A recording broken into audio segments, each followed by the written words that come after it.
اے لوگوں جو ایمان لائے ہو، جو مال متا ہم نے تم کو بخشا ہے اس میں سے خرچ کرو، قبل اس کے کہ وہ دن آئے جس میں نہ خرید و فروخت ہوگی، نہ دوستی کام آئے گی اور نہ سفارش چلے گی، اور ظالم اصل میں وہی ہیں جو کفر کی روش اختیار کرتے ہیں۔ اللہ اب یہاں سے جو ہے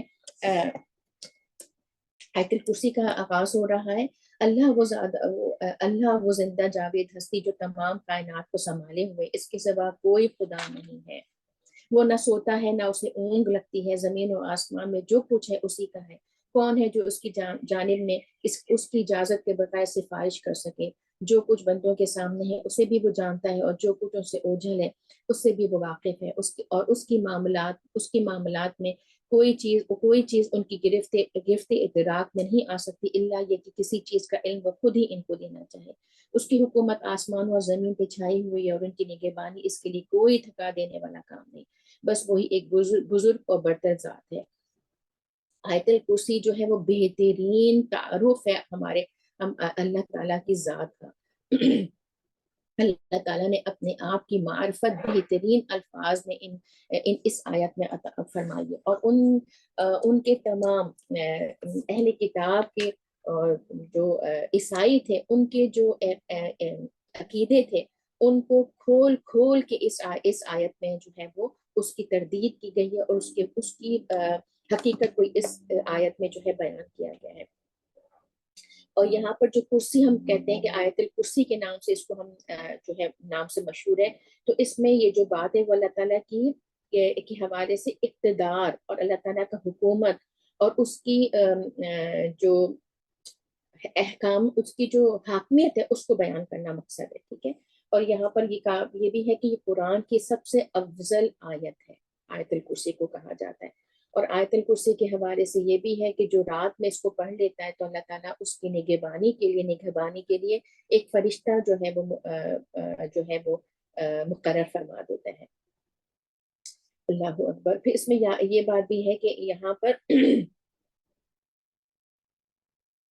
اب یہاں پر جو بات چل رہی ہے وہ پہلے اس میں جو پیچھے سے چلتی آ رہی تھی، اور اس پہ نگاہ ڈالی جائے تو یہ پتہ چلتا ہے کہ پہلے مسلمانوں کو دین حق کے لیے جو ہے وہ جان و مال سے جہاد کرنے کے لیے جو ہے ابھارا گیا، اور ان میں جو کمزوریاں تھیں اس سے بچنے کے لیے ان کو جو بنی اسرائیل میں تھی اس وقت کے مسلمانوں کے لیے، اس سے جو بنی اسرائیل میں مبتلا ہو گئے تھے اس سے جو مسلمانوں کو بچنے کی تاکید کی گئی۔ پھر حقیقت بتائی گئی کہ فتح و کامیاب جو ہے وہ تعداد یا سال و سامان کے اوپر نہیں ہوتی، بلکہ صبر سے اور پختہ عزم سے ہوتی ہے۔ پھر جنگ کے ساتھ اللہ تعالیٰ کے ساتھ جو وابستگی تھی اس کے اوپر بات رکھی گئی، اور پھر دوسرا ایک گروہ کو ایک گروہ سے کس طرح ہٹایا جاتا ہے، اس کی وجوہات کیا تھیں، اور پھر اس کے بعد یہ چیز دی گئی کہ یہ تمام چیزیں جو ہیں وہ اللہ تعالیٰ اپنے اختلاف اس شبے میں نہ رہیں کہ جو لوگ ناواقف لوگ ہیں وہی سمجھتے ہیں کہ جو اختلافات، یہ تمام چیزیں ہوئی، اللہ تعالیٰ نے علم دیا اور نبی آئے، لیکن اس کے بعد باوجود اختلافات ختم نہیں ہوئے، تو ان کے دلوں میں کہیں یہ بات نہ آ جائے کہ خدا نہ خواستہ اللہ تعالیٰ جو ہے وہ وہ اختلاف کو ختم نہیں کر سکتا، بلکہ اللہ تعالیٰ نے یہ بتایا کہ جو نزاعات اور جو اختلافات کی بات ہے اس کو وہ اس لیے بھیجتا ہے، اس لیے بھی کہ وہ چاہے تو اس چیز کو ختم کر سکتا ہے، لیکن اللہ تعالیٰ ایسا نہیں چاہتا، بلکہ اللہ تعالیٰ نے انسان کو ایک عقل دی ہے، شعور دیا، پھر اس کی ہدایت کے لیے جو ہے وہ احکامات اتارے، اپنے نبی بھیجے، کتابیں اتاری، اور ان کو اختیار دیا، ان کو پورا اختیار دیا کہ وہ جو چاہیں وہ اپنے معاملے میں کرنے والے ہیں۔ ورنہ اگر اللہ تعالیٰ چاہے تو وہ کسی کو بھی جس کو چاہے وہ ان چیزوں سے وہ پکڑ سکتا ہے اور ان کو باز رکھ سکتا ہے، لیکن اللہ تعالیٰ کی مشیت یہ نہیں ہے، بلکہ اللہ تعالیٰ کی مشیت ہے کہ وہ انسانوں کو پوری کھلی چھٹی دے اور ان کی ہدایت کا بھی سامان کرے، اور پھر ان کے اوپر چھوڑ دے کہ وہ کون سا راستہ چنتے ہیں، اور یہ ان کے لیے آزمائش بھی ہے۔ پھر اللہ تعالیٰ نے فرمایا دین کے معاملے میں کوئی زبردستی نہیں ہے، صحیح بات غلط خیالات الگ چھانٹ کے رکھ دی گئی ہے۔ اب جو کوئی طاغوت کا انکار کرے گا، اللہ پر ایمان لے طاغوت کا انکار کر کے اللہ پہ ایمان لے آیا تو اس نے ایک ایسا مضبوط سہارا تھام لیا جو کبھی ٹوٹنے والا نہیں۔ اللہ جس کا سہارا اس نے لے لیا، سب کو چننے اور جانے والا ہے۔ اب جو لوگ ایمان لاتے ہیں اس کا حامی و مددگار اللہ ہے اور ان تاریکوں سے روشنی میں نکال لاتا ہے، اور جو لوگ کفر کی راہ اختیار کرتے ہیں ان کا حامی و مددگار طاغوت ہے اور وہ انہیں روشنی سے تاریکوں کی طرف کھینچ لے جاتے ہیں، یہ آگ میں جانے والے لوگ ہیں جہاں یہ ہمیشہ رہیں گے۔ بہت ہی پیاری آیات ہیں، ان کو کوشش کریں کہ ان کو اپنے رمضان کی ان گھڑیوں میں ان کو اگر جو یاد ہے، حفظ ہے تو ماشاء اللہ، لیکن اگر یاد نہیں ہے تو اس کو اپنا ٹارگٹ بنائیں ان آیات کو۔ آیت الکرسی تو ہم سب کو ہی یاد ہوتی ہے، لیکن اس کے آگے کی جو آیات ہیں ان کو بھی یاد کرنے کی کوشش ہو۔ اور اس میں جو بات اللہ تعالیٰ نے کی کہ دین کے معاملے میں کوئی زبردستی نہیں ہے، تو اس کو اس کے کانٹیکسٹ میں لوگ بہت غلط طریقے سے اس کو استعمال کرتے ہیں، اس کو یوز کیا جاتا ہے اور استعمال کیا جاتا ہے۔ یہاں پر اللہ تعالیٰ کہہ رہے ہیں دین کے معاملے میں، یعنی جب تک کوئی دین میں اسلام کے دائرے اسلام میں داخل نہیں ہو جاتا اس وقت تک اس پہ کوئی زور زبردستی نہیں ہے، یعنی پکڑ پکڑ کے یا ڈنڈے کی زور پہ آپ کسی کو مسلمان نہیں کر سکتے، وہ اپنی خوشی کے ساتھ اس دائرے میں داخل ہوگا۔ لیکن ایز وہ اس میں داخل ہو گیا دائرہ اسلام میں، اس کے بعد اس پہ پابندیاں ہوں گی، بالکل اسی طریقے سے کہ ہم کسی ملک میں بھی جاتے ہیں، جب تک ہم اس ملک میں داخل نہیں ہوتے اس وقت تک اس کا قانون ہم پہ لاگو نہیں ہوتا، اور جیسے ہم اس ملک میں قدم رکھ لیتے ہیں تو اس ملک کے جتنے بھی قانون ہوں گے وہ اب اس پہ لاگو ہوں گے۔ بالکل اسی طریقے سے یہ اصول ہے۔ تو اس کا اصول یہ نہیں ہے کہ جو لوگ اس چیز کو اس طرح استعمال کرتے ہیں کہ مسلمان ہونے کے بعد کہتے ہیں اب ہم پہ زبردستی نہ کی جائے، ہم جو بھی کچھ کرتے ہیں وہ ہماری مرضی ہے۔ لوگ ہم پہ کیوں دوسرا مسلمان ہمارے اوپر کیوں جو فوجدار بن جائے اور ہمیں ہدایت دے یا ہمیں جو ہے وہ واعظ و نصیحت کرے۔ تو یہاں پر اس بات کو سمجھنے والی بات ہے۔ تو یہاں پر یہ بات یہ آئی کہ طاغوت سے کیا مراد ہے، تو طاغوت سے مراد یہ ہے کہ یہ اس سے مراد ہے وہ چیزیں جو ناجائز تجاوز کر جائے، ٹھیک ہے، اور اس قرآن کی اصطلاح میں وہ بندہ یا بندگی جو حد سے تجاوز کر جائے اور اللہ تعالیٰ کے مقابلے میں اپنی جو ہے وہ حاکمیت کے اپنے قانون چلانے والا ہو۔ تو اس کا پہلا مرتبہ جو ہوگا یہ کہ فرمانبرداری کو تو حق مانے مگر عملاً جو ہے وہ خلاف ورزی کرتا ہو، اس کو فسق کہا جاتا ہے۔ دوسرا مرتبہ کیا ہوتا ہے کہ فرمانبرداری کے جو اصول ہیں ان سے منحرف ہو جائے اور اپنے آپ کو خود مختار بن جائے یا اس کے سوا کسی اور کی بندگی اختیار کرے، اس کو کفر کہا جاتا ہے۔ اور تیسرا مرتبہ طاغوت کا یہ ہے کہ وہ مالک سے باغی ہو کر اس کے ملک اور اس کی جو رعایت ہے اس میں اپنا حکم چلانے لگے یا اپنی رولز اینڈ ریگولیشن دے، اپنا قانون جو ہے وہ نافذ کر دے۔ یہ جو آخری مرتبہ ہوتا ہے نا، یہ جو آخری درجہ ہوتا ہے، جب بندہ اس پہ پہنچ جاتا ہے تو اسی کا نام طاغوت ہے۔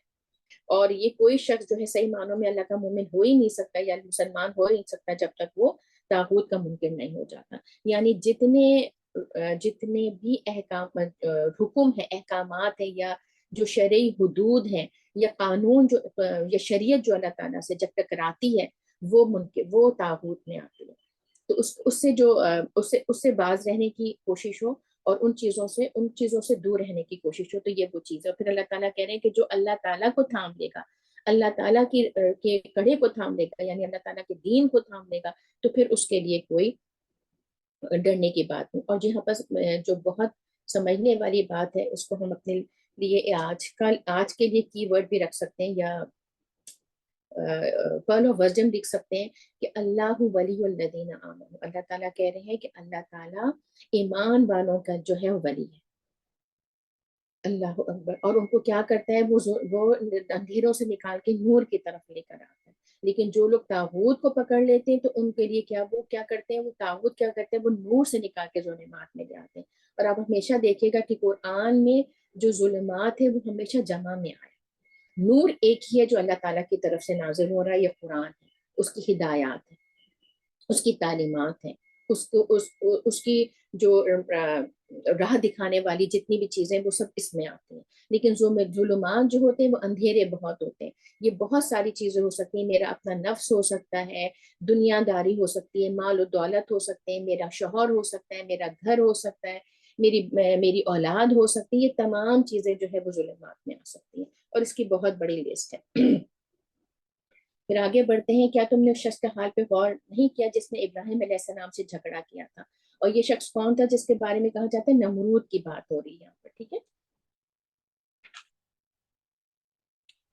اس نے جھگڑا کیا تھا. جھگڑا اس بات پہ کہ ابراہیم علیہ السلام کا رب کون ہے. اس بنا پہ اس شخص کو اللہ نے حکومت دے رکھی تھی. جب ابراہیم علیہ السلام نے کہا کہ میرا رب وہ ہے جس کے اختیار میں زندگی اور موت ہے, تو اس نے جواب دیا زندگی اور موت میرے اختیار میں. ابراہیم علیہ السلام نے کہا اچھا اللہ سورج کو مشرق سے نکالتا تو ذرا اسے مغرب سے نکالنا. یہ سن کر وہ منکرین حق ششدر رہ گیا. اب یہاں پر نمرود جو ہے, کیونکہ نمرود کے جو تھا وہ حضرت ابراہیم علیہ السلام کا جو ملک تھا, جو وطن تھا, وہ عراق تھا, اس کا یہ بادشاہ تھا. ٹھیک ہے, تو تلمود میں جو کتاب ہے اس میں ان کے بارے میں جو ہے پورا واقعہ آتا ہے, اور اس میں بتایا گیا کہ حضرت ابراہیم علیہ السلام کے جو باپ تھے وہ نمرود کی جو حکومت تھی اس میں بہت اعلیٰ درجے پہ ان کا مقام تھا.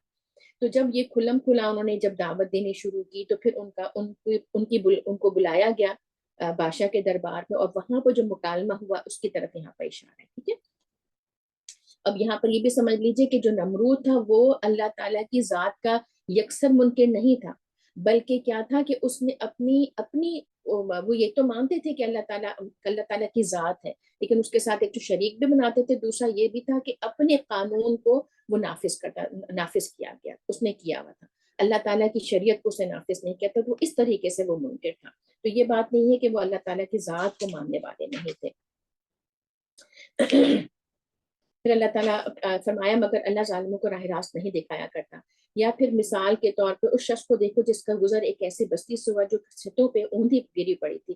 اس نے کہا یہ آبادی جو ہلاک ہو چکی ہے, اللہ کس طرح دوبارہ زندگی بخشے گا.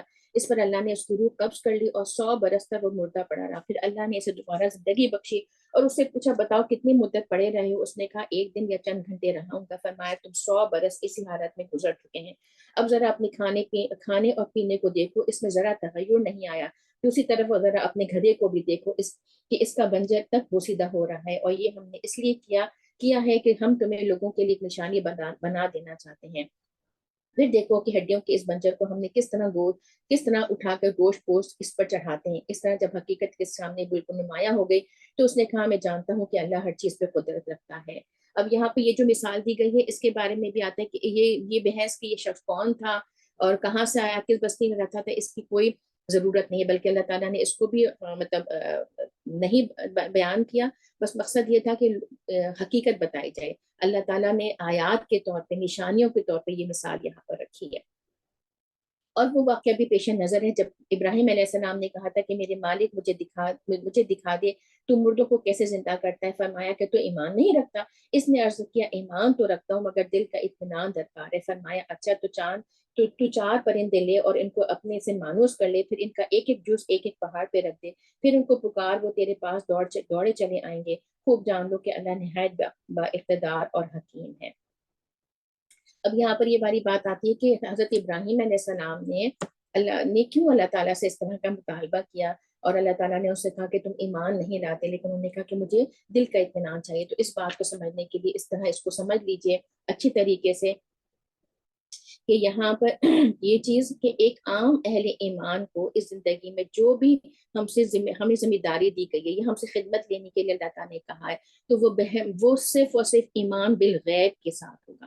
کہ عام انسان جو ہمارے لیے ہے وہ ہم بغیر دیکھے جو ایمان لا کے اس پہ ان کے لیے کافی ہو. لیکن انبیاء جو خدمت جو ذمہ داری اللہ تعالیٰ نے ان کو سپرد کی, اس کی ضروری ہے کہ وہ اپنی آنکھوں سے حقیقت دیکھیں جو ایمان لانے کی دعوت دینے کے لیے. اور ان کا کام کیوں کہ وہ زیادہ مطلب اس جو نوعیت ہے اس کی وہ بہت زیادہ ہے, کیونکہ وہ پوری دنیا کے لیے اس کی دعوت دیں گے, اور ان کو اس چیز کی طرف ان کو قائل کرنا ہے. تو ان کو بھی اپنی آنکھوں سے اس بات کو دیکھنے کے لیے, کیونکہ عام آدمی کا جو بھی معاملہ ہوگا وہ گمان کے اوپر ہوگا. ٹھیک ہے, لیکن جو انبیاء کے پاس جو علم آئے گا وہ انہوں نے اس کو دیکھا ہوگا, وہ اندھوں کی طرح اس طریقے سے نہیں آئیں گے, بلکہ وہ اس چیز کا مشاہدہ کر کے اور اس پہ ایمان لائیں گے, کیونکہ ان کا کانفیڈنس ہونا, اس پہ اعتماد ہونا وہ اس درجے کا ہوگا, تبھی تو وہ آگے جا کے اس چیز کا کام کر سکیں گے اور اس چیز کی دعوت دے سکیں گے. اور آپ یہ دیکھیں کہ عام انسان میں اور انبیاء میں یہی ایک فرق ہے. عام انسان جب اللہ تعالیٰ کی راہ کی دعوت دیتا ہے تو کہیں نہ کہیں خود بھی تھک جاتا ہے، کہیں اس کی بھی امیدیں ٹوٹ رہی ہوتی ہیں، کہیں اس کے ساتھ بھی جو ہے وہ اپنے آپ کو کہتا ہے چھوڑو اب میں کیوں کروں کتنا کتنا، وہ اس تھکنے لگتا ہے، ٹھیک ہے۔ لیکن انبیاء کو آپ دیکھیں کہ انبیاء کی ایک زندگیوں سے، ان کی سیرت سے گزرے تو ان کی زندگی میں یہ چیز نہیں آتی، کیونکہ ان کو اس چیز کا یقین اس حد تک پہنچ چکا ہوتا ہے کہ وہ جس چیز کی دعوت دے رہے ہوتے ہیں ان کو پتا ہوتا ہے کہ دنیا اس کے مقابلے میں کچھ بھی نہیں ہے، اس کی کوئی حیثیت نہیں ہے۔ تو ایک تو یہ والی بات، اور دوسری سمجھ لیں کہ یقین کے نا 3 درجات ہیں۔ ایک ہے عین الیقین، حق الیقین، اور پھر پہلا ہے علم الیقین، عین الیقین اور حق الیقین۔ تو جو پہلی چیز ہوتی ہے کہ علم الیقین، یقین جو انبیاء کو دیا جاتا ہے اور عام انسانوں کو بھی دیا جاتا ہے۔ پھر عین الیقین ہے کہ ان کو وہ چیز دکھا دی جاتی ہے، جیسے انبیاء کو ہمیں پتا ہے کہ دوزخ، جنت، یہ تمام چیزیں دکھائی گئی، ٹھیک ہے۔ فرشتوں کو انہوں نے دیکھا، اللہ تعالیٰ ان سے کلام بھی کرتے ہیں، ایسے بھی جو ہے وہ پیغمبر گزرے جن سے اللہ تعالیٰ نے جو ہے وہ کلام کیا ہے۔ پھر حق الیقین آ جاتا ہے، یہ بالکل اسی طریقے سے ہے کہ ایسا ایک انسان ہو جس نے آگ دیکھی ہو، یہ علم الیقین ہو گیا کہ اس کو پتا ہے کہ یہ آگ ہے، ٹھیک ہے۔ عین الیقین کیا ہوگا کہ علم یقین یہ ہے کہ اس نے دیکھا، اس کو پتا چلا کہ ایک ایسی چیز ہے جیسے آگ کہ وہ جلا دے گی۔ عین الیقین یہ کہ وہ دیکھ لے گا اس چیز کو کہ اگر اس میں ہاتھ ڈالا جائے گا تو اس کو پتا چل جائے گا، جل جائے گا۔ جب وہ جل جائے گی، جب وہ ایکسپیریمنٹ سے اس کو جو چیز ہو جائے گی، تو پھر وہ حق الیقین کے درجے پہ آ جاتا ہے۔ تو یہ وہ چیزیں ہیں، یہ یقین کی وہ درجات ہیں جو کہ انسان کو دیے جاتے ہیں، لیکن ان کے مرتبے کے مطابق ہی ان کو عطا کیے جاتے ہیں۔ تو اس لیے حضرت ابراہیم علیہ السلام نے اللہ تعالیٰ سے یہ چیز مانگی تھی۔ جو لوگ اپنے مال اللہ کی راہ میں صرف کرتے ہیں، ان کے خرچ کی مثال ایسی ہے جیسے ایک دانہ بویا جائے اور اسے 7 بالیں نکلے، ہر بال میں 100 دانے ہو۔ اسی طرح اللہ تعالیٰ، اللہ جس کے عمل کو چاہتا ہے افرونی جو ہے افزونی عطا فرماتا ہے، وہ فراخ دست بھی ہے اور علیم بھی ہے۔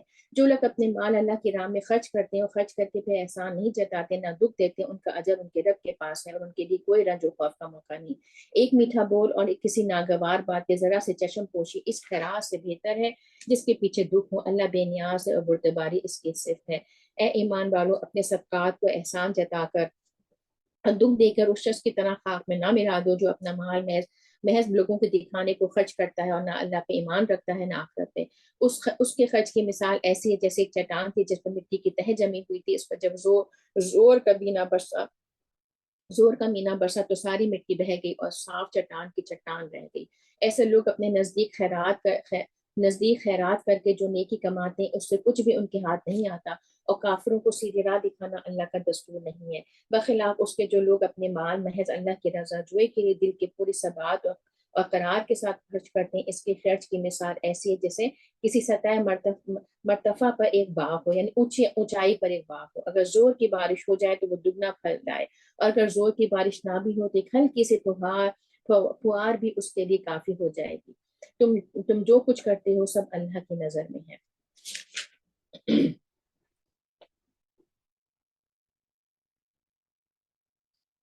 اللہ اکبر۔ اب یہاں پر یہ سمجھ میں لگتا ہے کہ اس کا جو سلسلہ کلام ہے اس کا موضوع جو ہے وہ بدلا جا رہا ہے، لیکن یہاں پر یہ دیکھ لیں کہ اہل ایمان کو دعوت دی گئی کہ جس عظیم مقصد کے لیے تم ایمان لائے اس کی خاطر جان و مال کی جو قربانی برداشت کرو، مگر جو کوئی بھی جو ہے اس سے مطلب اپنے نظر چرائے گا وہ بالکل وہ اس کو تبدیل نہیں کر سکتا۔ اس کا مطلب یہ ہے کہ انسان جو مال و دولت کی یا اپنے جو محبت ہے اس کی قربانی دینی پڑتی ہے اللہ تعالیٰ کی، جو اللہ تعالیٰ نے جو عظیم مقصد جو ہے مسلمانوں کے وقت کے جو بھی مسلمان تھے ان کے ذمہ لگایا گیا تھا۔ تو جو مال کی محبت یہاں پر نکالنا مقصد ہے کہ اس کو جب تک نکالو گے نہیں تو پھر اللہ فی سبیل اللہ جو نکلنا انسان کے لیے مشکل ہو جاتا ہے۔ کیا تم میں سے کوئی یہ پسند کرتا ہے کہ اس کے پاس ایک ہرا بھرا باغ ہو، نہروں سے سیراب، کھجوروں، انگوروں اور ہر قسم کے پھلوں سے لدا ہوا، اور وہ عین اس وقت ایک تیز بگولے کی زد میں آ کے جلس جائے، اب کہ وہ خود بوڑھا ہو اور اس کے کم سن بچے ابھی کسی لائق نہ ہو۔ اس طرح اللہ اپنی باتیں تمہارے سامنے بیان کرتا ہے شاید کہ تم غور و فکر کرو۔ یہاں جو یہ مثال دی ہے اللہ تعالیٰ نے، یہ آخرت کو دنیا میں کمانے کی بات ہے کہ جو اگر تم نے اپنی آخرت کو سنوارنا ہے یا اس کو بہترین بنانا ہے تو دنیا میں اس کو کمایا جائے گا۔ اور بنایا جائے گا۔ اور یہاں پر یہی والی بات کہ انسان یہ پسند کرے کہ عمر بھر وہ اپنی میں کمائی میں لگا ہوا ہے، عمر بھر جی کمائی جو ہے وہ ایسے نازک موقع پہ تباہ و برباد ہو جائے، اس کو کوئی فائدہ نہ ہو اور محتاجوں کی طرح کھڑا ہو۔ یعنی دنیا میں انسان نے اتنی تقوی کی، اتنی ایفرٹس کیے، اپنی قوتیں لگائیں، اپنا وقت وہاں پر لگایا، اور اپنے طور پہ وہ سمجھا اس نے بڑا کام کیا، لیکن آخر میں پہنچ کے پتہ چلے کہ وہ تو بالکل خالی ہاتھ ہے، اس کو تو کچھ بھی نہیں ملا، اس کی نیت صحیح نہیں تھی، اس نے آخرت کے بارے میں کبھی سوچا ہی نہیں، صرف دنیا کمانے میں لگ گیا۔ تو یہ وہ شخص ہوگا جو حسرت اور میں مبتلا ہو جائے گا اس وقت کہ میں نے دنیا میں اتنی محنت کی لیکن آخرت میں آ کے میرے ہاتھ میں کچھ بھی نہیں بچا۔ بالکل یہ اسی طرح کی مثال اللہ تعالیٰ نے کی کہ اپنی دنیا میں اپنی آخرت کو کما لو۔ تو اے لوگوں جو ایمان لائے ہو، جو مال تم نے کمائے ہیں اور جو کچھ ہم نے زمین میں تمہارے لیے نکالا ہے، اس میں سے بہتر حصہ راہ خدا میں خرچ کرو۔ ایسا نہ ہو کہ اس کی راہ میں دینے کے لیے بری چیز چھانٹنے کی کوشش کرنے لگو، حالانکہ وہی چیز اگر تمہیں دے تو تم ہر کسی سے لینا قبول نہ کرو کہ اللہ کے اس قبول کرنے میں تم اغماس برتو، یعنی چشم پوشی کرو۔ تمہیں جان لینا چاہیے کہ اللہ بے نیاز اور بہترین صفات سے متصف ہے۔ شیطان تمہیں مفلسی سے ڈراتا ہے اور شرمناک طرز عمل اختیار کرنے کی ترغیب دیتا ہے، مگر اللہ تمہیں اپنی بخشش و فضل کی امید دلاتا ہے۔ اللہ بڑا فراخ دست اور دانا ہے، جس کو چاہتا ہے حکمت عطا کرتا ہے، اور جس کو حکمت ملی اسے حقیقت میں بڑی دولت مل گئی۔ ان باتوں سے صرف وہی لوگ سبق لیتے ہیں جو دانش مند ہے۔ اور حکمت کسے کہا جاتا ہے؟ حکمت کہا جاتا ہے کہ صحیح بصیرت ہو اور صحیح قوت فیصلہ ہو، یعنی انسان بصیرت وہ چیز ہوتی ہے جو انسان کو ظاہری طور پہ نظر نہیں آتی، بلکہ ظاہر کے جو پیچھے پس پردہ جو چیز حقیقت ہے اس کو دیکھنے والا ہوتا ہے، اور اس کے نتیجے میں جو وہ فیصلے کرنے والا ہوتا ہے، تو اس سے وہ صحیح فیصلے کرتا ہے۔ ٹھیک ہے، تو یہاں پر وہی والی بات جو پیچھے مثال دی تھی کہ دنیا میں جو لوگ اپنے آپ کو سمجھ رہے ہیں کہ ہم ترقی کر گئے اور ہم جو آسودگی کی زندگی گزار رہے ہیں، تو وہ ظاہری چیز کو دیکھ رہے ہیں اور ان میں وہ حکمت نہیں ہے۔ اور دوسری بات یہ کہ حکمت کس سے ملتی ہے؟ ایک تو حکمت جو ہے نا وہ قرآن، جتنا قرآن کے ساتھ انسان جڑتا ہے اتنی اس میں حکمت کی جو صفت ہوتی ہے وہ پیدا ہوتی ہے۔ آگے بڑھتے ہیں کہ تم نے جو کچھ بھی خرچ کیا اور جو نظر بھی مانی، اللہ کو اس کا علم ہے، اور ظالموں کا کوئی مددگار نہیں۔ اگر اپنے صدقات علانیہ دو گے تو یہ بھی اچھا ہے، لیکن اگر چھپ چھپا کے حاجت مندوں کو دو گے تو یہ تمہاری حق میں زیادہ بہتر ہے۔ تمہاری بہت سی برائیاں اس طرز عمل سے محب ہو جاتی ہیں، اور جو کچھ تم کرتے ہو اللہ کو بہرحال اس کی خبر ہے۔ اس میں ایک بات سمجھ لیجئے کہ صدقات دینے سے، اللہ تعالیٰ کے راستے میں خرچ کرنے سے اللہ تعالیٰ کہہ رہے ہیں کہ تمہاری بہت سی برائیاں، تمہاری بہت سے گناہ جو ہیں وہ اس چیز سے، اس طرز عمل سے جو ہے وہ محو ہو جاتے ہیں، ختم کر دیے جاتے ہیں۔ لوگوں کو ہدایت بخش دینے کی ذمہ داری تم پر نہیں ہے، ہدایت تو اللہ ہی جسے چاہتا ہے بخشتا ہے۔ اور خیرات میں جو مال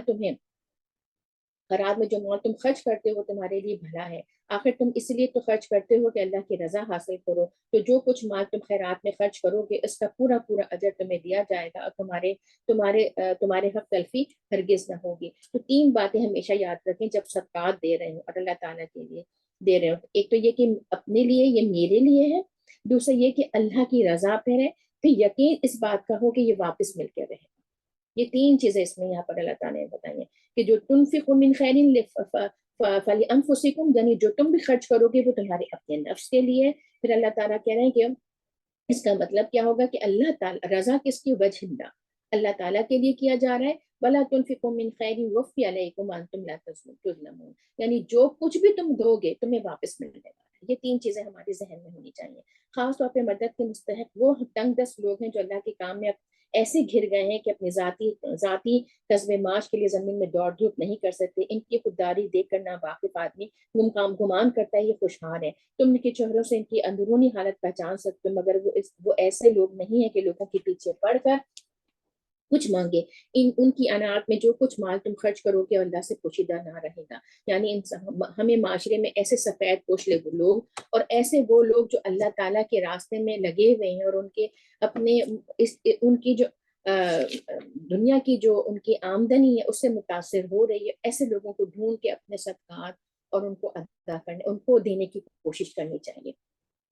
جو لوگ اپنے مال شب و روز کھلے اور چھپے خرچ کرتے ہیں ان کا اجر ان کے رب کے پاس ہے، اور ان کے لیے کسی خوف اور رنج کا مقام نہیں، مگر جو لوگ سود کھاتے ہیں ان کا حال اس شخص کا ہوتا ہے جسے شیطان نے چھو کے باولا کر دیا۔ اس حالت میں مبتلا ہونے کی وجہ یہ ہے کہ وہ کہتے ہیں کہ تجارت بھی تو آخر سود ہی کی جیسی چیز ہے۔ کیا یہ چیز آج ہم نہیں سنتے؟ لوگ اکثر یہ کہتے ہیں کہ تجارت بھی تو آخر سود ہی جیسی چیز تو ہے، اس میں بھی منافع ہوتا ہے، اس میں منافع ہوتا ہے۔ حالانکہ اللہ نے تجارت کو حلال کیا اور سود کو حرام کیا، لہٰذا جس شخص کو اس کے رب کی طرف سے یہ نصیحت پہنچے اور آئندہ کے لیے وہ سود خوری سے باز آ جائے تو جو کچھ وہ پہلے کا کھا چکا سو کھا چکا، اس کا معاملہ اللہ کے حوالے ہے۔ اب یہاں پر یہ سمجھ لیں کہ جو یہ بات کہتے ہیں نا، اس کے کچھ 3-4 اصول اگر ہم دیکھ لیتے ہیں اس کو ہمیں پتہ چل جائے گا کہ یہ ربا اور جو تجارت ہے اس میں کیا فرق ہے۔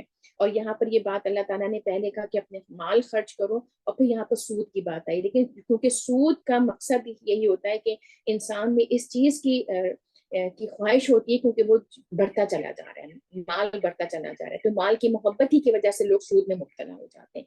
تو اللہ تعالیٰ نے اس کو بتا دیا کہ یہ چیز ایسی نہیں ہے جس کا ہم سمجھتے ہیں۔ تو 4 مین چیزیں اس کو دیکھ لیتے ہیں کہ اس تجارت اور ربا میں یا پھر سود میں کیا فرق ہے۔ ایک تو یہ بات ہے کہ جو خریدار ہوتا ہے، اور جو پہلی اصول یہ ہے کہ جو سود میں اور اس میں فرق یہ ہے کہ جو خریدنے والا ہوتا ہے اور جو بیچنے والا ہوتا ہے اس کے درمیان جو منافع ہوتا ہے نا، اس کو عدل اور انصاف کے ساتھ جو ہے وہ ڈیوائڈ کرتا ہے جو تجارت ہوتی ہے۔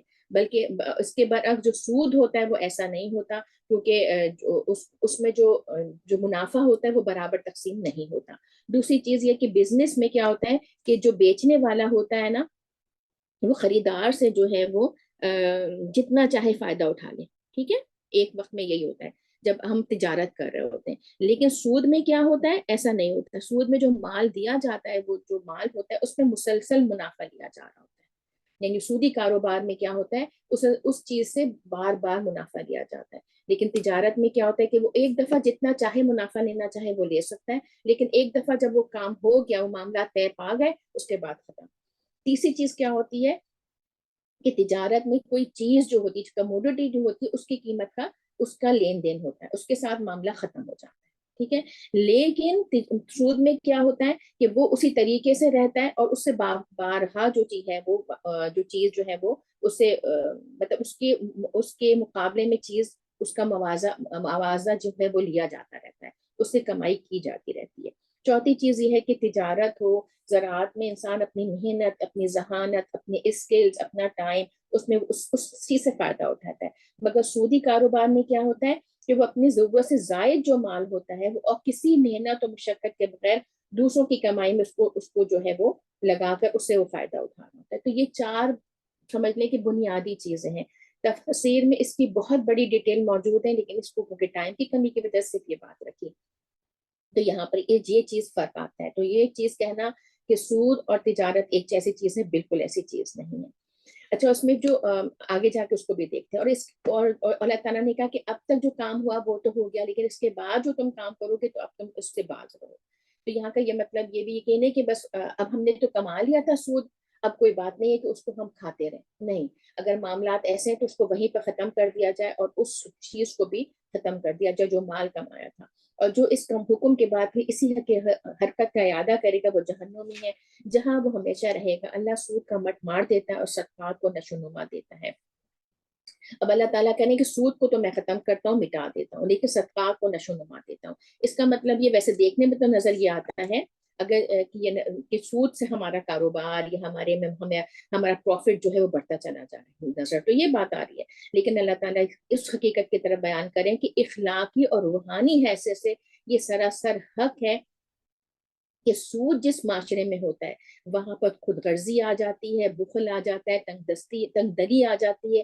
انسان جو ہے، لوگ جو ہے نا، وہ اپنے بارے میں سیلفش ہو جاتے ہیں، صرف اپنے بارے میں سوچ رہے ہوتے ہیں، ٹھیک ہے۔ ایک تو معاشرے میں یہ خرابی ہوتی ہے، اور دوسری یہ کہ جو انسان کے اندر فراغ دلی، اعلیٰ ظرفی، لوگوں کے لیے برداشت کرنا، لوگوں کی تکلیفوں کو برداشت کرنا، یہ اس کا احساس کرنا، یہ تمام چیزیں جو ہے کب پیدا ہوتی ہیں؟ تو وہ تجارت سے پیدا ہوتی ہیں. تو ان دونوں چیزوں میں بہت فرق ہے. اور اللہ تعالیٰ جو لوگوں میں یہ اچھی عادتیں بڑھ جاتی ہیں تو ان کی پاکیزگی اور ان کے جو اچھے اعمال ہوتے ہیں اس میں فراوانی افزونی ہو رہی ہوتی ہے. وہ جو ہے وہ ترقی کر رہے ہوتے ہیں, وہ چڑھ رہے ہوتے ہیں, اور اس کی وجہ سے ان کی مرتبات اور ان کے درجات جو ہے وہ اللہ تعالیٰ کے چڑھ رہے ہوتے ہیں. تو یہ دونوں چیزیں اللہ تعالیٰ اس طرح بتا رہے ہیں کہ وہ چیز اس کو چیز کو مٹا دیتا ہے, اللہ تعالیٰ سود کو مٹا دیتا ہے اور صدقات کو نشو نما کرتا ہے, اس کو بڑھاتا ہے. اور اللہ آگے بڑھتے ہیں, اور اللہ تعالیٰ کسی ناشکر بدعمل انسان کو پسند نہیں کرتا. یعنی اللہ تعالیٰ یہ فرما رہے ہیں واللہ لا یحب کل کفار اثیم.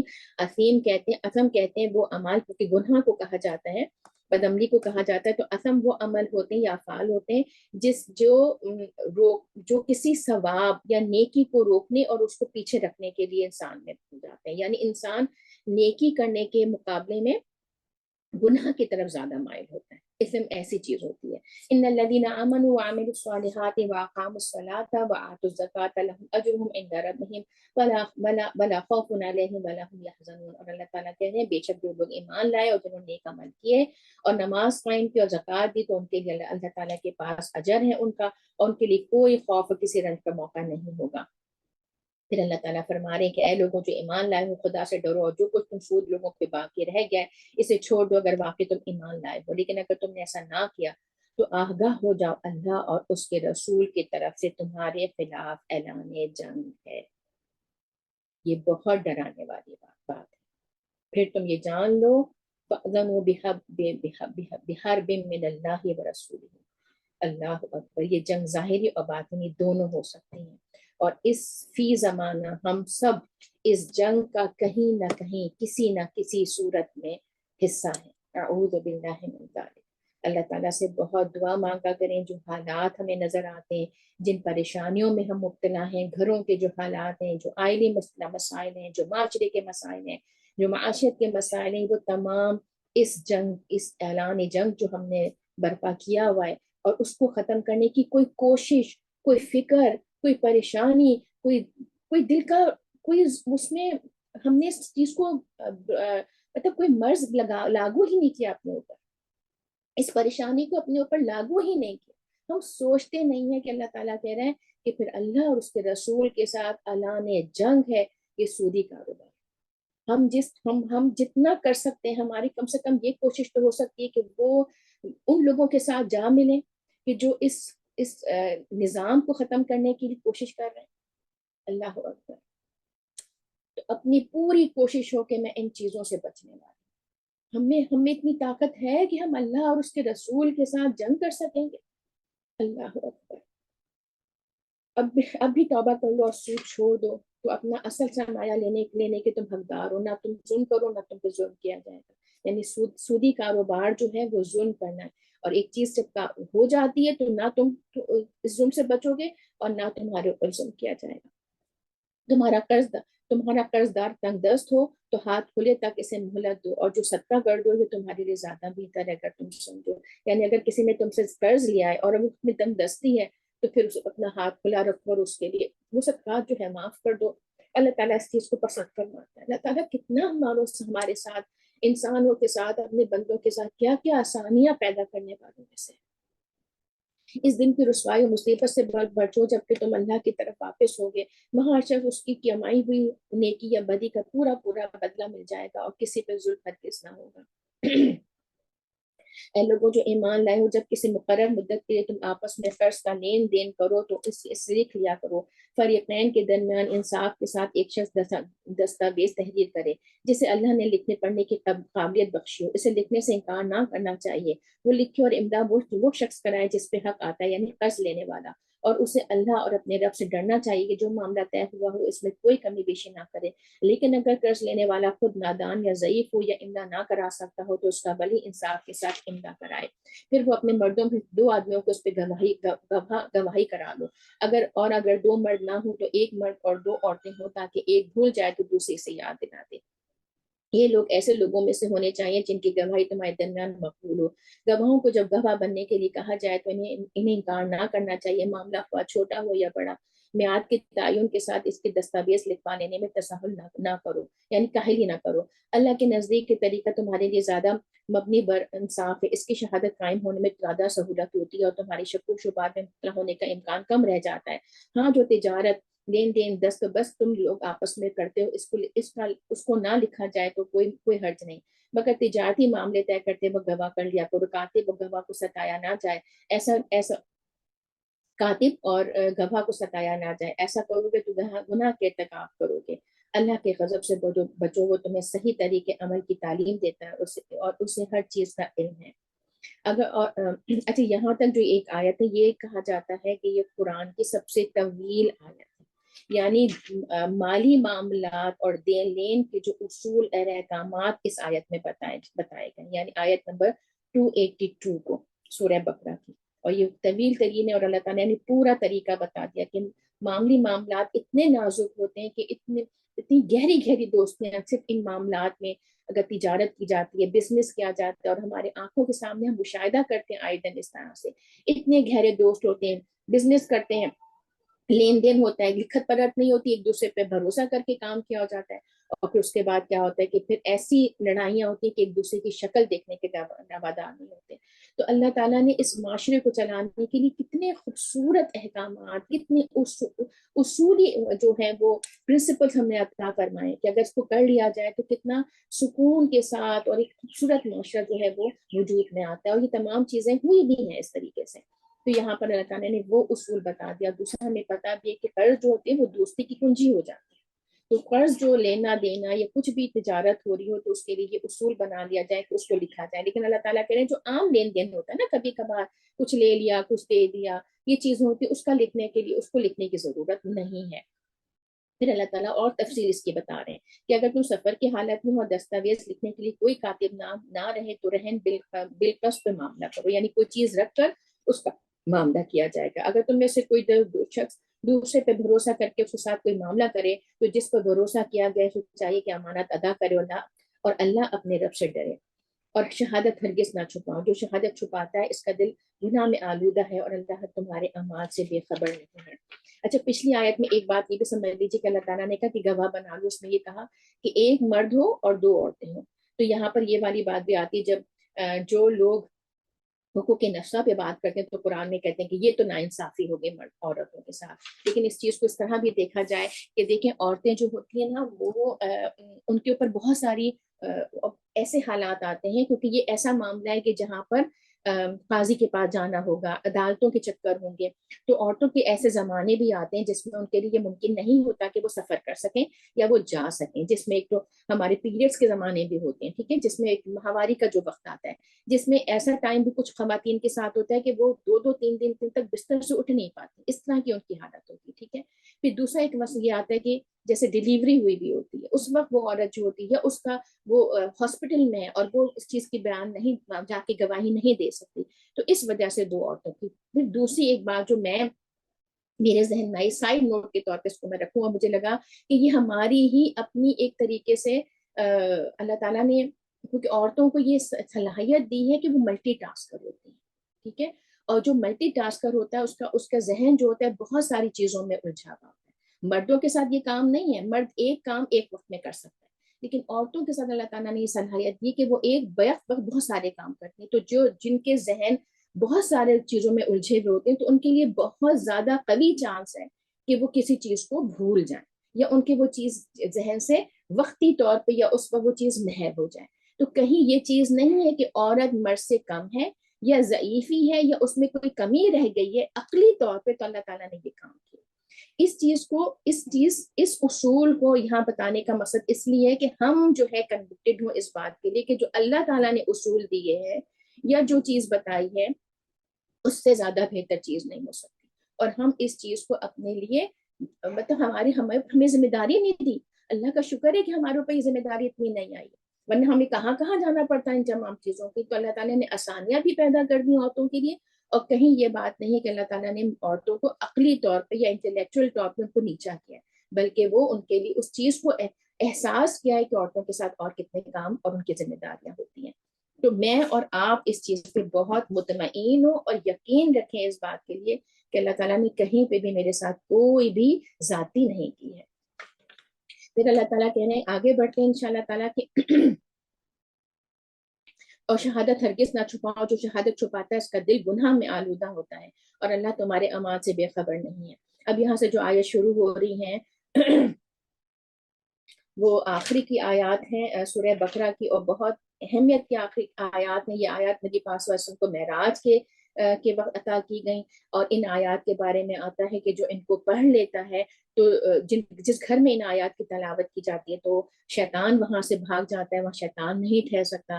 رات کے وقت ان آیات کی تلاوت کی جاتی ہے جو آخر کی جو آیات ہیں یہ سورہ بقرہ کی، تو وہ اللہ کے نبی فرمان کے مطابق اس کا مفہوم ہے کہ وہ اس کے لیے کافی ہو جاتی ہیں.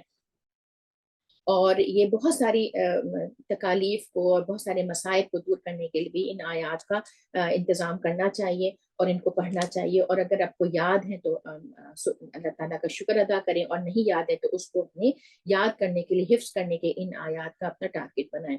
آسمان و زمین میں جو کچھ ہے سب اللہ کا ہے، تم اپنے دل کی باتیں خواہ ظاہر کرو یا چھپاؤ، اللہ بہرحال ان کا حساب تم سے لے لے گا. پھر اسے اختیار ہے، جسے چاہے معاف کر دے، جسے چاہے سزا دے، وہ ہر چیز پہ قدرت رکھنے والا ہے. رسول اس ہدایت میں ایمان لایا جو اس کے رب کی طرف سے اس پہ نازل ہوئی ہے، اور جو لوگ اس رسول کے ماننے والے ہیں انہیں بھی اس ہدایت کو دل سے تسلیم کر لیا ہے. یہ سب اللہ اور اس کے فرشتوں، کتابوں، اس کے رسولوں کو مانتے ہیں. ان کا قول یہ ہے کہ ہم اللہ کے رسولوں کو ایک دوسرے سے الگ نہیں کرتے، ہم نے حکم سنا اور اطاعت قبول کی. مالک ہم تو سے خطا بخشی کے طالب ہیں اور تیری ہی طرف ہمیں پلٹنا ہے. اللہ کسی متنفس پر اس کی مقدرت سے بڑھ کر ذمہ داری کا بوجھ نہیں ڈالتا. ہر شخص نے جو نیکی کمائی اس کا پھل اسی کے لیے، اور جو بڑی سمجھتی اس کا وبال اسی کے لیے. لا یکلف اللہ نفسا الا وسعها. اس آیت کو تو ہمیں حفظ ہونا چاہیے کہ اللہ تعالیٰ میری طاقت سے زیادہ مجھ پہ کوئی بار نہیں ڈالے گا. ہر شخص نے جو نیکی کمائی اس کا پھل اسی کے لیے، اور جو بدی سمیٹی اس کا وبال اسی پہ ہے. ایمان لانے والوں تم یوں دعا کیا کرو، اے ہمارے رب ہم سے بھول چوک میں جو قصور ہو جائیں ان پہ گرفت نہ کر. مالک ہم پر وہ بوجھ نہ ڈال جو تو نے ہم سے پہلے لوگوں پہ ڈالے تھے. پروردگار جس بار کو اٹھانے کی طاقت ہم پہ نہیں ہے وہ ہم پہ نہ رکھ. ہمارے ساتھ نرمی کر، ہم سے درگزر فرما، ہم پہ رحم کر، تو ہمارا مولا ہے، کافروں کے مقابلے میں ہماری مدد فرما. ربنا ولا تحمل علينا إصرا كما حملته على الذين من قبلنا ربنا ولا تحملنا ما لا طاقة لنا به واعف عنا واغفر لنا وارحمنا أنت مولانا فانصرنا على القوم الكافرين. آمین یا الہی آمین. یہ دعا جو ہے وہ پوری روح کو سمجھنے کے لیے، اس چیز کو سمجھنے کہ ہجرت کے وقت سے لے کر تقریباً ایک سال پہلے معراج کے موقع پہ نازل ہوئی ہے. اور مکہ میں کفر اور اسلام کے درمیان جو کشمکش تھی اور جو کھینچاتانی چل رہی تھی وہ انتہا کو پہنچ رہی تھی. مسلمان اس وقت مصائب و مشکلات کے پہاڑ ان پہ ٹوٹ رہے تھے، اور صرف مکہ ہی نہیں بلکہ اس کے آس پاس کے جتنے بھی علاقے تھے جس میں بھی بندہ خدا دین کی حق کی پیروی کا اختیار کر رہا تھا اس کے لیے سانس لینا جو ہے بہت زیادہ وہاں مشکل ہو گیا تھا. ان حالات میں مسلمانوں کو تلقین کی گئی ہے کہ اپنے رب سے دعا مانگو. اور ظاہر ہے کہ جو دینے والا خود جب مانگنے کا ڈھنگ سکھا رہا ہو، طریقہ سکھا رہا ہو، الفاظ سکھا رہا ہو، تو آپ یہ سوچیں کہ اس کے ملنے کا یقین کس درجے کا ہمارے لیے ہونا چاہیے. اللہ تعالیٰ نے کہا کہ یوں دعا مانگا کرو. وہ جو قبول کرنے والا ہے، جو مالک ہے، جو خالق ہے، جو سننے والا ہے، وہ کہہ رہا ہے میں اس الفاظ میں مجھ سے دعا مانگو کہ تو اس کو ہمیں یقین نہیں ہونا چاہیے کہ وہ ہم سے قبول فرمائے. تو جہاں بھی کمی کوتاہی ہو رہی ہے وہ میرے اینڈ سے ہو رہی ہے، اس کا مطلب یہ ہے. اللہ اکبر. آگے بڑھتے ہیں، سورہ العمران کو سٹارٹ کریں گے. سورہ العمران میں جو ہے وہ اس کو کہا جاتا ہے کہ چار جو ہے وہ تقاریر ہیں. پہلی تقریر جو ہے وہ جو رکوع ہے وہ بدر کے جو کہ قریبی زمانے میں نازل ہوئی، اور اس میں جو ہے پھر اس کے بعد جو دوسری تقریر ہے وہ حضرت نوح آدم علیہ السلام، نوح علیہ السلام، ابراہیم اور آل عمران کے تمام جو لوگ ہیں ان کے حوالے سے بات ہوگی. اور جو اس میں کیونکہ وقت نجران جو تھا نا اس وقت آیا تھا جب آیا تو نبی صلی اللہ علیہ وسلم سے اس نے بات چیت و ملاقات کی تھی، تو اس موقع پہ نازل ہوئی. تیسری کا جو ہے وہ جو آخری جو چلتی ہے تیسرا اور جو آخری جو تقریر ہے اس کا جو ہے وہ جنگ احد ہے، اس پہ تبصرہ ہے اللہ تعالیٰ کا، ٹھیک ہے۔ جو ہم نے سورہ بقرہ پڑھی تھی اس میں زیادہ تر بدر کا جو ہے وہ ذکر تھا، اور یہاں پر جو ہے وہ عیسائیوں سے زیادہ جو ہے وہ بات ہوگی، اور جو احد کا جو مارکا ہوا تھا اس پہ تبصرہ ہوگا، جو کمی کوتاہیاں ہو گئی تھی مسلمانوں پہ، اس پہ اللہ تعالیٰ نے جو گرفت فرمائی اور جو ہدایت دی اس پہ یہاں پر سورہ ال عمران میں بات ہوگی۔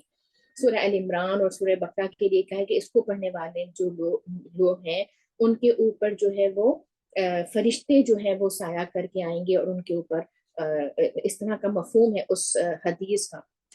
تو ان صورتوں کو جو ہے اپنی تلاوت میں اور اس چیز کو ہمیں شامل کرنا چاہیے۔ بسم اللہ الرحمن الرحیم، الف لام میم، اللہ لا الہ الا هو الحی القیوم نزل علیک الکتاب بالحق مصدقا لما بین یدیہ وانزل التوراۃ والانجیل۔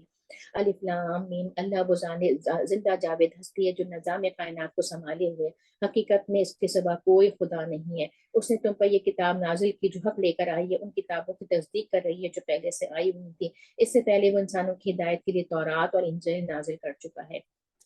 جو اللہ تعالیٰ کی یہاں صرف بتائی گئی الحی القیوم، یہ بنیادی صفت کے طور پہ یہاں تذکرہ فرمایا گیا ہے، اور یہاں یہ بات بھی سمجھ دی کہ جو نظام زندگی، جو نظام قانون حیات اللہ تعالیٰ کی طرف سے ملا ہے نا، وہ ایسے ہی ہستی کی طرف سے مل سکتا ہے جو ہمیشہ سے زندہ ہے اور ہمیشہ زندہ رہے گا، جو ہمیشہ سے قائم ہے اور جو ہمیشہ قائم رہے گا، الحی القیوم۔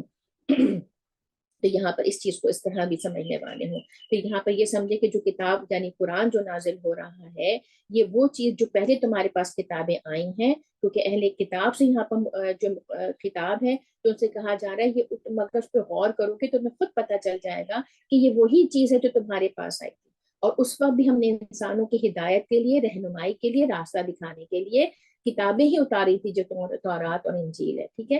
اور اب بھی ہم اس چیز کا جو لیٹسٹ ورژن ہے اب ہم اتارے یعنی قرآن، اور اس میں وہ کسوٹی اتاری ہے جو حق و باطل کا فرق کر دکھانے والی ہے۔ اب جو لوگ اللہ کے فرامین کو قبول کرنے سے انکار کریں ان کو یقیناً سخت سزا ملے گی۔ اللہ کے بنا طاقت کا مالک ہے اور برائی کا بدلہ دینے والا ہے۔ زمین و آسمان کی کوئی چیز اللہ سے پوشیدہ نہیں، وہی تو ہے جو تمہاری ماؤں کے پیٹ میں تمہاری صورتیں جیسی چاہتا ہے بناتا ہے، اس زبردست حکمت والی کے سوا کوئی اور خدا نہیں۔ وہی خدا ہے جس نے یہ کتاب تم پہ نازل کی۔ اس کی کتاب میں دو طرح کی آیات ہیں، ایک محکمات جو کتاب کی اصل بنیاد ہے، اور دوسرے متشابہات، یعنی قرآن کی دو آیات ہیں، ہمیں پتہ ہونا چاہیے، ایک محکمات ہیں اور ایک متشابہات ہیں۔ محکمات کیا ہیں؟ جو پکی اور پختہ ہیں، یعنی جو احکامات دیے گئے ہیں، جو قرآنی شریعت دی گئی ہے، جو قانون آیا گیا اور اس میں کسی قسم کا کوئی بھی رد و بدل نہیں، اور وہ اسی طریقے سے قائم ہے اس میں، اور بالکل کلیئر ہے، بالکل صاف ہے، واضح ہے، بالکل سامنے، ٹھیک ہے۔ اور متشابہات کون سی آیات ہوتی ہیں؟ جس میں اللہ تعالیٰ، جیسے اللہ تعالیٰ کی کرسی ہو، یا عرش ہو، فرشتے ہوں، حوریں ہوں، جنت و دوزخ ہو، یہ تمام چیزیں اس میں شامل ہو جاتی ہیں۔ اچھا، اب جو کہتے ہیں اللہ تعالیٰ کہنے کہ جن لوگوں کے دلوں میں ٹیڑے فتنے کی تلاش میں ہمیشہ متشابہات کے پیچھے پڑے رہتے ہیں، اور ان کے معنی پہنانے کی کوشش کیا کرتے ہیں، حالانکہ ان حقیقی مفہوم اللہ کے سوا کوئی نہیں جانتا۔ بخلاف اس کے جو لوگ علم میں پختہ ہیں، وہ کہتے ہیں کہ ہمارا ان پہ ایمان ہے، یہ سب ہمارے رب کی طرف سے ہے۔ والراسخون فی العلم جو ہے وہ یہ کہتے ہیں کہ ہم اس میں ایمان لے کر آئے جو متشابہات ہیں۔ متشابہات میں لوگ کس طرح کی پڑھتے ہیں کہ جنت دوزخ کی تمام چیزوں کے اوپر پڑ جاتے ہیں کہ وہ کیسی ہیں، حوریں کیسی ہیں، ان پہ بات مذاق بنانا، ان کے ایسے جوکس بنانے نہ متشابہات کے اوپر پڑھتے ہیں، اور پھر وہ کتنے لوگ تھے، کون تھا، کیا کیسا، ان چیزوں کے اوپر پڑ جاتے ہیں جن کا کوئی مقصد نہیں ہوتا، ٹھیک ہے۔ اور اللہ تعالیٰ جو کہتے ہیں صحیح مفہوم جو ہے، جو اس کا مطلب اللہ تعالیٰ کو پتا ہے، لیکن اللہ تعالیٰ جس کو چاہتا ہے وہ علم ان کو عطا فرماتا ہے، لیکن وہ لوگ کون ہوتے ہیں؟ وراسخون علم ہوتے ہیں۔ اس کا مطلب یہ کہ وہ ایمان کے ساتھ اس میں یہ کہیں کہ جو آدمی قرآن یعنی کلام کے ساتھ اللہ کا یقین کرتا ہوا اس کو پڑھتا ہے اور اس میں تعویلیں پیدا نہیں کرتا، تو پھر اللہ تعالیٰ اور غور و فکر کرنے والا ہوتا ہے، تو اس کو ایک اطمینان حاصل ہو جاتا ہے، اس کو پتہ چلتا ہے کہ قرآن میں جو متشابہات اللہ تعالیٰ نے بتائے ہیں، اس کو پھر اس میں کسی قسم کا ہلجان یا اضطراب پیدا نہیں ہوتا، پھر اس کو پوری طریقے سے وہ کنوکٹڈ ہوتا ہے اس بات کے لیے کہ جو اللہ تعالیٰ نے اتارا اس میں کسی قسم کا کوئی شک و شبہ نہیں ہے۔ تو وہ اور پھر وہ کیا کہتے ہیں برخلاف اس کے جو لوگ علم میں پختہ کار ہیں وہ کہتے ہیں کہ ہمارا ان پہ ایمان ہے، یہ سب ہمارے رب کی طرف سے کی طرف سے ہے. اور سچ یہ ہے کہ کسی چیز کے صحیح سبق صرف دانشمند لوگ ہی حاصل کرتے ہیں. وہ اللہ سے دعا کرتے رہتے ہیں کہ پروردگار جب تو نے ہمیں سیدھا راستہ لگا سیدھے راستے پہ لگا چکا تو پھر ہمیں کہیں ہمارے دلوں کو کجی مبتلی نہ کی، جو ہمیں اپنے خزانہ فیض رحمت عطا کر وہی فیاض حقیقی. یہ دعا بھی بہت پیاری ہے.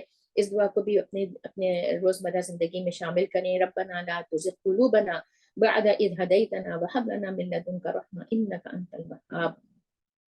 پروردگار تو یقیناً سب لوگوں کو ایک روز جمع کرنے والا ہے جس کے آنے میں کوئی شبہ نہیں، تو ہرگز اپنے وعدے سے نہیں ٹلنے والا نہیں ہے. جن لوگوں نے کفر کا رویہ اختیار کیا انہیں اللہ کے مقابلے میں نہ ان کا مال کچھ کام دے گا نہ اولاد، وہ دوزخ کا ایندھن بن کے رہیں گے. ان کا انجام ویسا ہی ہوگا جیسا فرعون کے ساتھیوں اور ان سے پہلے کے نافرمانوں سے ہو چکا ہے کہ انہوں نے آیات الہی کو جھٹلایا. نتیجہ یہ ہوا کہ اللہ نے ان کے گناہوں پہ انہیں پکڑ لیا، اور حق یہ ہے کہ اللہ سخت سزا دینے والا ہے.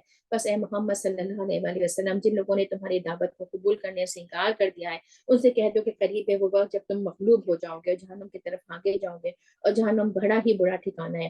تمہارے لیے ان دو گروہوں میں سے ایک نشانی عبرت تھی جو بدر میں ایک دوسرے سے نبرد آزما ہوئے. ایک گروہ اللہ کی راہ میں لڑ رہا تھا اور دوسرا گروہ کافر تھا. دیکھنے والے پچشم سر دیکھ رہے تھے کہ کافر کا گروہ دیکھ رہا تھا کہ کافر گروہ کو مومن گروہ سے دو چند ہیں، مگر نتیجے نے ثابت کر دیا کہ اللہ اپنی فتح و نصرت جس کو چاہتا ہے مدد دیتا ہے. دیدہ بینا رکھنے والوں کے لیے اس میں بڑا سبق پوشیدہ ہے. لوگوں کے لیے مرغوبات نفس، عورتیں، اولاد، سونے چاندی کے ڈھیر، چیدہ گھوڑے، مویشی اور زرعی زمینیں بڑی خوش آئند بنا دی گئی ہیں، مگر یہ سب دنیا کی چند روزہ زندگی کے سامان ہے. حقیقت میں جو بہتر ٹھکانہ ہے وہ تو اللہ کے پاس ہے. کہو میں تمہیں بتاؤں کہ ان سے زیادہ اچھی چیز کیا ہے؟ جو لوگ تقویٰ کی اچھی چیز کیا ہے؟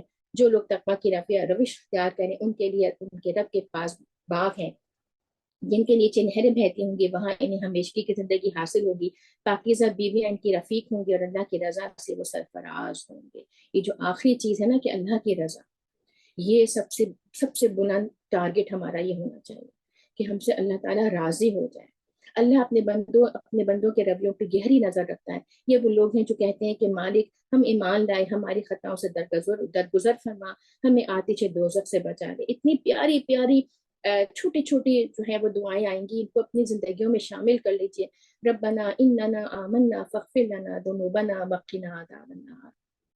یہ لوگ صبر کرنے والے ہیں، راز باز ہیں، فرما بردار ہیں اور فیاض ہیں، اور رات کی گھڑیوں میں اللہ سے مغفرت کی دعائیں مانگا کرتے ہیں. اور پھر یہاں پر یہ دیکھیں اللہ تعالیٰ نے یہ بات بتا دی. اللہ تعالیٰ نے کوئی چیز نہیں چھپائی ہے. کھلا ایسا امتحان ہے جس کا پیپر آؤٹ ہو چکا ہے، جس کے آنسرز ہمارے سامنے رکھے ہوئے ہیں، لیکن ہم پھر بھی ان امتحان میں بار بار جو ہے فیل بھی ہوتے ہیں، بار بار بھی گرتے ہیں. لیکن زندگی رہتے وقت اس وقت تک ہمارے پاس چانس ہے جب تک ہماری جان جو ہے ہمارے نخے تک نہ پہنچ جاتی ہے.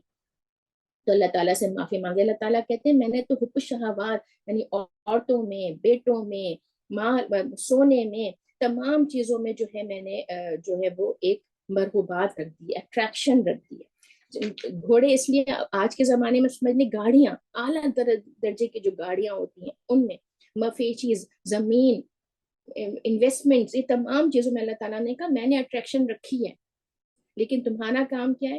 تمہیں یہ سمجھنا ہے کہ جو چیز یہ دنیا میں یہ چند روزہ ہی ہے، جو اس کے مقابلے میں میرے پاس جو چیز ہے وہ یہ چیز ہے. اور وہ کیا چیز اللہ تعالیٰ نے بتا دی کہ باغ ہوں گے، نہریں ہوں گی، اور سب سے بڑی بات کہ ہمیشگی والی. دنیا میں آپ کتنا بڑا آدمی کتنی بھی بڑی اپنی جو ہے وہ کھڑی کر لیتا ہے، اپنی عمارت کھڑی کر لیتا ہے، لیکن اس نے ختم ہونا ہے، وہ ہمیشگی والی نہیں ہے. لیکن ہمیشگی والی زندگی، اب کوئی چیز اللہ تعالیٰ سامنے کہے کہ یہ چیز جو چیز ہمیشہ رہنے والی ہے اور جو عارضی ہے، ہم آلویز وہ چیز کرتے ہیں کہ جس کی ڈیوریشن زیادہ ہوتی ہے، جس کی لائف زیادہ، اسپیم زیادہ ہوتا ہے.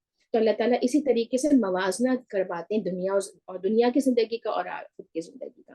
اور اللہ تعالیٰ کہہ رہے ہیں وہاں بھی بیویاں دوں گی، پاکیزہ بیویاں تمہیں وہاں پر دی جائیں گی، اور سب سے بڑھ کے کہ میں تم سے راضی ہو جاؤں گا، میں تم سے خوش ہو جاؤں گا. اللہ اکبر. تو یہاں پر اللہ تعالیٰ نے یہی بات فرمائی. آگے بڑھتے ہیں. اللہ نے خود شہادت دی ہے کہ اس کے سوا کوئی خدا نہیں. یہی شہادت فرشتوں اور سب اہل ایمان نے دی ہے. وہ انصاف پہ قائم ہے. اس زبردست حکیم کے سوا فی الواقع کوئی خدا نہیں. اللہ کے نزدیک دین صرف اسلام ہے. ان الدین عند اللہ الاسلام. اللہ کے نزدیک اللہ تعالیٰ نے جو اپنے لیے جو اصول اور جو دین پسند کیا, جو طریقہ کار پسند کیا, وہ صرف اسلام پسند کیا.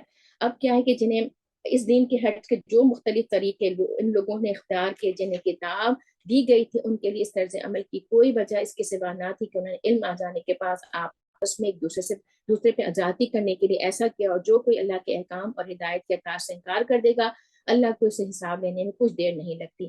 اب اگر یہ لوگ تم سے جھگڑا کریں تو ان سے کہو میں نے اور میری پیروں نے تو اللہ کے آگے سر تسلیم کر دیا ہے. پھر اہل کتاب اور غیر اہل کتاب دونوں سے پوچھو, کیا تم نے بھی اس کی اطاعت و بندگی قبول کی؟ اگر کی تو وہ راہ راست پا گیا, اور اگر سے منہ موڑا تو تم پر صرف پیغام پہنچا دینے کی ذمہ داری تھی. آگے اللہ خود اپنے بندوں کے معاملات دیکھنے والا ہے. انما علیک البلاغ, یعنی صرف کام اتنا ہے انسانوں کا کہ اللہ تعالیٰ کے پیغام کو پہنچا دیا جائے. اللہ تعالیٰ نے بصیرت دینی, اللہ تعالیٰ نے ہدایت دینی, اللہ تعالیٰ نے اس کو چننا ہے, وہ اللہ تعالیٰ کا کام ہے. جو لوگ اللہ کے احکام اور ہدایت کو ماننے سے انکار کرتے ہیں, اس کے پیغمبروں کو ناحق قتل کرتے ہیں, اور ایسے لوگوں کی جان کے در پہ ہو جاتے ہیں جو خلق خدا میں سے عدل اور راستی کا حکم دینے کے روٹھے, ان کو دردناک سزا کی خوشخبری سنا دو. یہ وہ لوگ ہیں جن کے اعمال دنیا اور آخرت دونوں میں ضائع ہو کر ان کا مددگار کوئی نہیں ہے. تم نے دیکھا نہیں جو لوگوں کو کتاب کے علم میں سے کچھ حصہ ملا, ان کا حال کیا ہے. انہیں جب کتاب الہی کی طرف بلایا جاتا ہے تاکہ وہ ان کے درمیان فیصلہ کرے, تو ان میں سے ایک فریق اس سے بغوتی کرتا ہے اور اس فیصلے کی طرف آنے سے منہ موڑ جاتا ہے. ان کا یہ طرز عمل اس وجہ سے ہے کہ وہ کہتے ہیں کہ آتش دوزخ تو ہمیں مست نہ کرے گی, اور اگر دوزخ کی سزا ہم کو ملے گی بھی تو بس چند روز. ان کے خود ساختہ عقیدوں نے ان کو اپنے دین کے معاملے میں بڑے غلط فہمیوں میں ڈال رکھا ہے. مگر کیا بنے گی ان پر جب ہم ان پر اس روز ایک جمع کریں گے جس کا آنا یقینی ہے. اس روز ہر شخص کی کمائی کا بدلہ پورا دے دیا جائے گا اور کسی پہ ظلم نہ ہوگا. اور کیا آج ہم نہیں مسلمان کہتے ہیں کہ ہم آخرکار تو ہم چلے ہی جائیں گے دوزخ میں, آخرکار تو ہم جنت میں چلے ہی جائیں گے, اپنی سزا بھگت کے چلے ہی جائیں گے. بالکل اس میں کوئی شک نہیں کہ جس کے دل میں رائے برابر بھی ایمان ہوگا وہ آخرکار پہنچ جائے گا. لیکن اللہ تعالیٰ بار ہم پڑھا بھی اور پڑھیں گے بھی کہ جو فقط فاز ہے, جو یقینی, جو صحیح معنوں میں جو کامیابی ہے وہ ہے جو ڈائریکٹ جنت میں پہنچ گیا. اور ہر مسلمان کا, ہر مومن کا جو ٹارگٹ ہونا چاہیے, جو ہدف ہونا چاہیے, جو کوشش ہونے چاہیے, جو فوکس ہونا چاہیے, وہ اس بات پہ ہونا چاہیے کہ اللہ تعالیٰ میں ڈائریکٹ جنت میں پہنچنے والی ہوں. وایا دوزخ پہنچتے ہوئے یہ کامیابی اللہ تعالیٰ نے نہیں کی. اللہ تعالیٰ نے خود کہا کہ کامیاب وہ ہوں گے جو جنت میں پہنچ جائیں گے, جو ڈائریکٹلی جنت میں پہنچیں گے. تو یہاں پر یہی والی بات ہم اس میں مطلب خوش فہمی میں مبتلا نہ رہیں. پھر کہو خدایا ملک کے مالک, تو جسے چاہے حکومت دے, جسے چاہے چھین دے, جسے چاہے عزت بخشے اور جس کو چاہے ذلیل کر دے. بھلائی تیرے اختیار ہے, بے شک تو ہر چیز پر قادر ہے. رات کو دن میں روتا ہوا لے آتا ہے, اور رات کو دن میں جاندار میں سے جاندار میں سے بے جان کو نکالتا ہے, اور بے جان میں سے جاندار کو جسے چاہتا ہے بے حساب رزق دیتا ہے. مومنین اہل ایمان کو چھوڑ کے کافروں کا رفیق اور دوست ہرگز نہ بنائیں. جو ایسا کرے گا اس کا اللہ سے کوئی تعلق نہیں. ہاں یہ معاف ہے کہ تم ان کے ظلم سے بچنے کے لیے بجائے ایسا طرز عمل اختیار کر جاؤ, مگر اللہ تمہیں اپنے آپ سے ڈراتا ہے, تمہیں اس کی طرف پلٹ کے جانا ہے. اے نبی, لوگوں کو خبردار کر دو کہ تمہارے دلوں میں جو کچھ ہے اسے خواہ تم چھپاؤ یا ظاہر کرو, اللہ بہر علی سے جانتا ہے. زمین و آسمان کی کوئی چیز اس کے علم سے باہر نہیں ہے, اور اس کا اقتدار ہر چیز پہ حاوی ہے. وہ دن آنے والا ہے جب ہر نفس اپنے کیے کا پھل حاضر پائے گا, خواہ اس نے بھلائی کی ہو یا برائی. اس روز آدمی یہ تمنا کرے گا کہ کاش ابھی یہ دن اس سے بہت دور ہوتا. اللہ تمہیں اپنے آپ سے ڈراتا ہے, وہ اپنے بندوں کے اللہ تمہیں اپنے آپ سے ڈراتا ہے, اور وہ اپنے بندوں کا نہایت خیر خواہ ہے. آج انشاءاللہ تعالیٰ اسی پہ اختتام کرتے ہیں اپنی اس دورہ قرآن کا, تیسرے دن کے دورہ قرآن کا انشاءاللہ تعالیٰ. اور کل انشاءاللہ تعالیٰ ادھر ہی سے یعنی آیت نمبر 31 سے سورہ ال عمران کی ہم اس سلسلے کو پھر سے اس کا آغاز کریں گے. وآخر دعوانا الحمدللہ رب العالمین. سبحانک اللہم و بحمدک نشہد ان لا الہ الا انت نستغفرک ونتوب الیک. وبارک اللہ لی ولکم فی القرآن العظیم ونفعنی وإیاکم بالآیات وبذکر الحکیم. السلام علیکم ورحمۃ اللہ وبرکاتہ. انشاءاللہ کل آپ لوگوں سے پھر ملاقات ہوگی.